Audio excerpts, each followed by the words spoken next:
Hi friends, आज हम सीखने जा रहे हैं टेंसेस। सबसे पहले हम इसकी बेसिक्स नॉलेज को जान लेते हैं। टेंसेस मेनली 3 टाइप्स के होते हैं, पास्ट, प्रेजेंट एंड फ्यूचर। और इन सभी के 4 टाइप्स होते हैं। फर्स्ट होता है indefinite, continuous, perfect and perfect continuous. इसी तरीके से प्रेजेंट के भी 4 टाइप्स होते हैं, present indefinite, present continuous, present perfect and present perfect continuous. इसी तरीके से फ्यूचर के भी 4 टाइप्स होते हैं। अब हम इसके पढ़ते हैं हेल्पिंग वर्ब्स। हेल्पिंग वर्ब्स जो होती है प्रेजेंट टेंस की होती है डू और डज, या तो हम डू यूज़ करते हैं या फिर हम डज यूज़ करते हैं। और इसकी सेकंड जो होती है इज़, एम, आर। इन सभी को हम आगे जाके डिस्कस करेंगे, तब तक आप अपने नोट्स इसकी हेल्प से बना सकते हैं। अब हम बात करेंगे इनडेफिनिट टेंस की, यानी कि प्रेजेंट इनडेफिनिट टेंस। इनडेफिनिट क्या होता है? इसका मीनिंग होता है इनडेफिनिट, यानी कि जो चीज़ डेफिनिट नहीं है उसमें हम यूज़ करते हैं इनडेफिनिट। अब अगर जो चीज़ प्रेजेंट में बात की जा रही है तो वो हमारा हो जाएगा प्रेजेंट इनडेफिनिट। हम इसको अगर अच्छे से समझे तो जिस हिंदी में अगर हम पढ़ते हैं तो जिसके लास्ट में आता है ता है, ती है, ते है, तो है, या फिर हम कहें यूनिवर्सल ट्रूथ, यानी कि जैसे मैं कहूँ the sun rises in the east, तो यहाँ पे क्या है? यूनिवर्सल ट्रूथ की बात की जा रही है।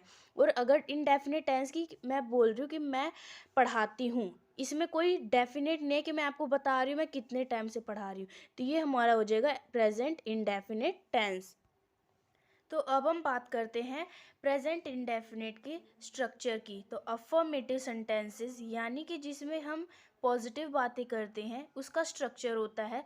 सबसे पहले हम यूज़ करते हैं सब्जेक्ट, फिर मेन वर्ब की फर्स्ट फॉर्म, फिर एस या ई एस यूज़ होता है, फिर हमारा यूज़ होता है ऑब्जेक्ट। अब एस या एस वहाँ यूज़ होता है जहाँ पे बात की जा रही हो किसी थर्ड पर्सन की, यानी कि मैं आपको समझाती हूँ भी।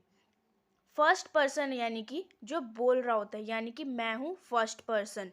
सेकंड पर्सन होता है जिससे हम बोल रहे होते हैं, यानी कि आप, यू हो जाएगा सेकंड पर्सन। अब थर्ड पर्सन यानी कि जिसके बारे में बात की जा रही है। फॉर एग्जाम्पल मैं अगर बात करती हूँ कुणाल की, जैसे कुणाल यहाँ रहता है, तो जो कुणाल जो है वो हमारा हो जाएगा थर्ड पर्सन।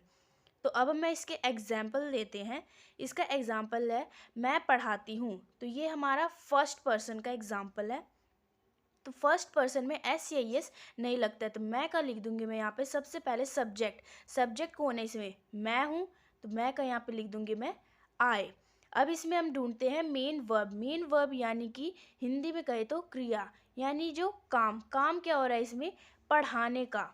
तो पढ़ाने का मैं लिख दूंगी यहाँ पे टीच। अब क्या मैं यहाँ पे एस या एस लगा सकती हूँ?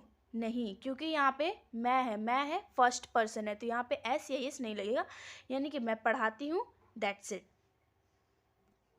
यहाँ पे अगर मैं लेती हूँ सेकंड एग्जाम्पल, जैसे कि तुम उसे जानते हो, तो यहाँ पे मैं इसे बनाऊंगी। सबसे पहले हमें ढूंढना होता है सब्जेक्ट। सब्जेक्ट कौन है? तुम, यानी कि सेकंड पर्सन, तो मैं यहाँ पे लिख दूंगी यू। अब मेन वर्ब, मेन वर्ब इसमें काम क्या हो रहा है? जानने का काम हो रहा है। मेन वर्ब को ढूंढने की ट्रिक है, यानी कि आप ज़्यादा जानना, पढ़ना, लिखना, ये सारे जो होती है हमारी मेन वर्ब होती है। तो यू नो। अब हमारे यहाँ पे एस या एस नहीं लगेगा, क्योंकि ये भी सेकंड पर्सन है। थर्ड पर्सन होता तो मैं यहाँ पे एस या एस लगा देती। अब यहाँ पे ऑब्जेक्ट लगाना है। ऑब्जेक्ट कौन है? तुम उसे जानते हो, तो यहाँ पे लग जाएगा हिम या फिर हर। अगर वो लड़की होगी तो वो वहाँ पे लगेगा हर, अगर वो लड़का होगा तो यहाँ पे लगेगा हिम।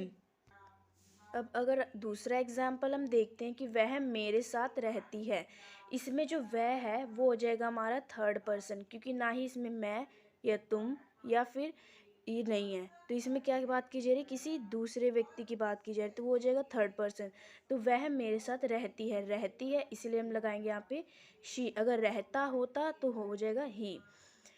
और अब हमें ढूंढना है मेन वर्ब। मेन वर्ब क्या है इसमें? रहना। तो रहने का क्या होता है मीनिंग? लीव्स। यहाँ पे मैंने ईएस लगाया है क्योंकि यहाँ पे थर्ड पर्सन है, शी लिव्स। अब हम यहाँ पे ऑब्जेक्ट लगा देंगे विद मी। तो ये हमारा जो है अफर्मेटिव स्ट्रक्चर तैयार हो जाएगा। अब हम ये जान लेते हैं जो इसकी प्रेजेंट इंडेफिनिट की हेल्पिंग वर्ब होती है उसका यूज़, यानी कि डू और डज़ का हम यूज़ कहाँ करते हैं। तो डू का यूज़ होता है हमेशा प्लूरल के साथ एंड डज़ का यूज़ होता है हमेशा सिंगुलर के साथ। अब इसमें आ जाता है आई, यू, दे एक्सेट्रा, ये सभी आ सकते हैं। और सिंगुलर में आ जाएगा ही, शी, या फिर हम किसी का नेम ले लेते हैं, कुणाल हो गया, चाहे अदर नेम हो जाएगा। तो अब हम देखेंगे जो नेगेटिव सेंटेंस का जो स्ट्रक्चर होता है, सब्जेक्ट प्लस डू या does not plus main verb की फर्स्ट फॉर्म प्लस ऑब्जेक्ट। अब हम इसके एग्जांपल्स देखते हैं। जैसे मैं झूठ नहीं बोलती, अब इसमें हो जाएगा यानी कि एक नेगेटिव है, इसमें नहीं की बात की जा रही है, तो इसमें हम डू या डज का भी यूज़ करेंगे और प्लस हमें नॉट का यूज़ करना होता है। तो इसमें सबसे पहले सब्जेक्ट का लिखना होता है। सब्जेक्ट क्या है इसमें, मैं हूँ, तो मैं लिख दूंगी मैं यहाँ पे आई। अब यहाँ पे जो है डू या डज, आई के साथ हमेशा मैंने बताया था ऊपर डू का यूज़ होता है, तो यहाँ पे मैं लिख दूंगी डू। अब डू के बाद आपको यहाँ पे लगाना है not, I do not.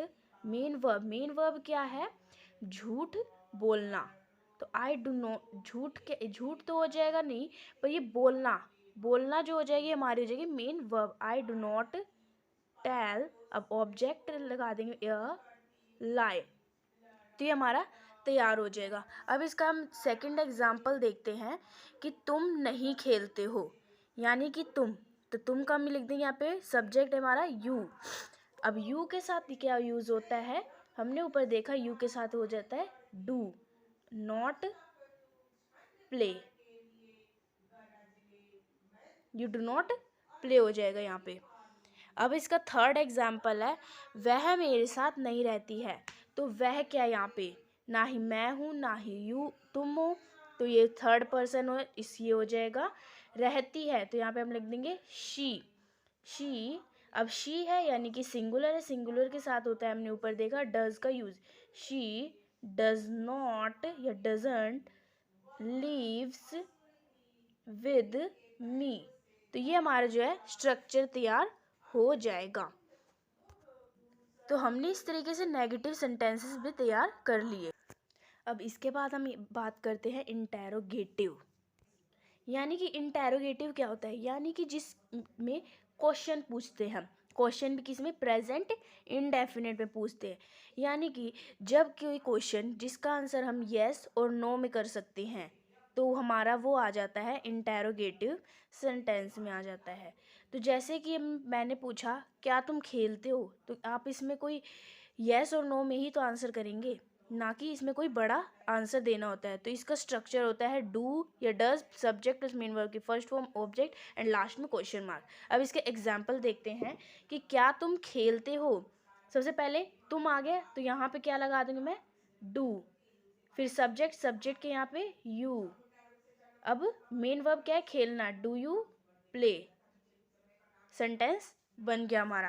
Second example है क्या वह तुम्हें पढ़ाती है, सबसे पहले हम लिखेंगे यहाँ पे डू या डज का यूज करेंगे, तो यहाँ पे क्या बात हो रही है, वह, यानी कि यहाँ पे थर्ड पर्सन की बात हो रही है, यहाँ पे तुम्हें नहीं है, यहाँ पे हमारा जो सब्जेक्ट है वो हो जाएगा वह हो जाएगा, तो हम यहाँ पे लिखेंगे वह का क्या होता है डज। अब पढ़ाती है तो she play, does she play, तो हमारा ये बन जाएगा, क्योंकि यहाँ पे मैंने, अच्छा हाँ, ये प्ले नहीं, यहाँ पे पढ़ाने की बात की जा रही है, तो यहाँ पे मैं लिख दूंगी डज शी टीच यू, हमारा ऑब्जेक्ट क्या हो जाएगा यहाँ पे यू हो जाएगा, ठीक है। अब यहाँ पे हम लास्ट में क्वेश्चन मार्क लगा देंगे डज शी टीच यू। अब थर्ड एग्जांपल है क्या तुम वहाँ रहते हो, यहाँ पे सब्जेक्ट क्या है तुम, तो डू यू, यहाँ पे डू यू